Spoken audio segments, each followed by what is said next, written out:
منتشر اكتر في الستات وما بين الشباب من سن 20 ل 40. اللي عنده قولون عصبي غالبا بيشتكي من مغص بيزيد بعد الاكل، زي ما يكون القولون بيبالغ في ردة فعله. ابعد عن الضغط النفسي او قلله على قدر الامكان. عمرك حسيت ان معدتك طول الوقت مش مرتاحه؟ مغص بيجي وبيختفي، انتفاخ مزعج، امساك واسهال بيتبدلوا من غير سبب، تعمل تحاليل وسونار وكل حاجه تطلع سليمه، وساعتها تسمع الجمله اللي بقت منتشره: ده قولون عصبي. طب يعني ايه قولون عصبي، وازاي بيحصل، وازاي تتعامل معاه من غير ما يبوظ حياتك؟ ده اللي هنعرفه النهارده باذن الله، خطوه بخطوه. القولون العصبي او الاي بي اس هو اضطراب وظيفي في الجهاز الهضمي، يعني مفيش مشكله عضويه او مرض يبان في التحاليل او الاشعه، لكن في خلل في حركه القولون نفسه واستجابته للاكل او التوتر، زي ما يكون القولون بيبالغ في ردة فعله. اللي عنده قولون عصبي غالبا بيشتكي من مغص بيزيد بعد الاكل ويقل بعد التبرد، تغير في طبيعه الاخراج سواء امساك او اسهال او الاثنين بيتبدلوا مع بعض، كمان احساس بعدم الافراغ الكامل بعد الحمام، ده غير اضطراب الشهيه، واحيانا بيجي بصداع وارهاق عام واضطرابات نوم وقلق واكتئاب. كل دي اعراض طبيعيه للقولون العصبي. الاعراض اللي تخليك تقلق: لو في دم في البراز، ووزنك بينزل من غير سبب، سخونيه وقيء مستمر. خليني اقول لك ان حوالي من 10 ل 15% من سكان العالم بيعانوا من القولون العصبي. منتشر اكتر في الستات وما بين الشباب من سن 20 ل 40 والناس اللي عندهم قلق وتوتر مزمن. القولون العصبي ملهوش سبب واحد، هي مجموعه عوامل مع بعض بتلخبط حركه الجهاز الهضمي. الطبيعي ان الجهاز العصبي بيبعت اشارات للامعاء عشان تنظم حركتها. عند مرضى القولون العصبي الاشارات دي بتبقى مضطربه، يا اما حركه القولون سريعه جدا فيحصل اسهال، او بطيئه جدا فيحصل امساك. تاني حاجه، مرضى القولون العصبي عندهم الاعصاب الحسيه في الامعاء اكتر حساسيه من الطبيعي، فكميه الغازات او الضغط الطبيعي جوه القولون بيسبب لهم الم اكتر. طبعا زي ما انتم عارفين ان التوتر والضغط النفسي عامل مهم لكل ده. وكمان في بعض المرضى بيبدا عندهم بعد ما بيتصابوا بميكروب في الجهاز الهضمي. العدوى دي ممكن تغير في حركه القولون،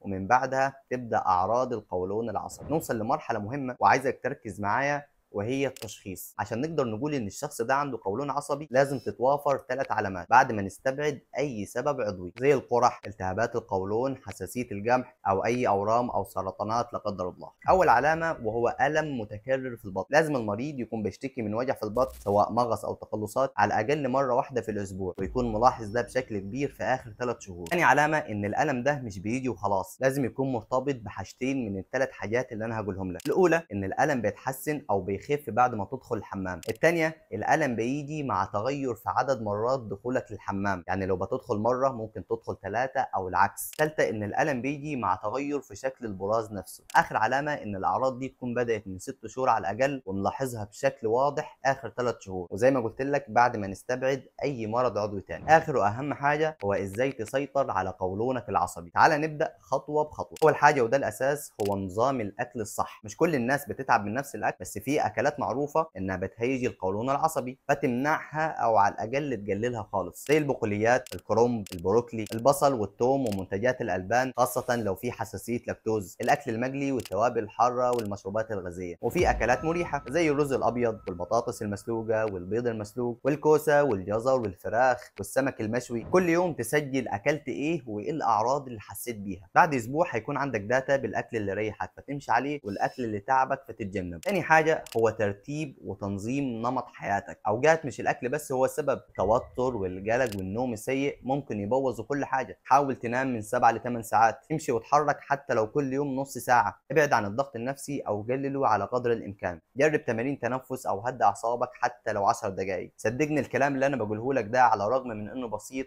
بس بيفرق. واخر حاجه هي العلاج بالادويه. مفيش دواء واحد بيعالج القولون العصبي، بس في ادويه بنستخدمها على حسب الاعراض. في النهايه السيطره على القولون العصبي مش بحبايه، لكن بخطه تمشي عليها، تعرف جسمك وتاكل كويس وتنام كويس، تلجا للدواء وقت الحاجه.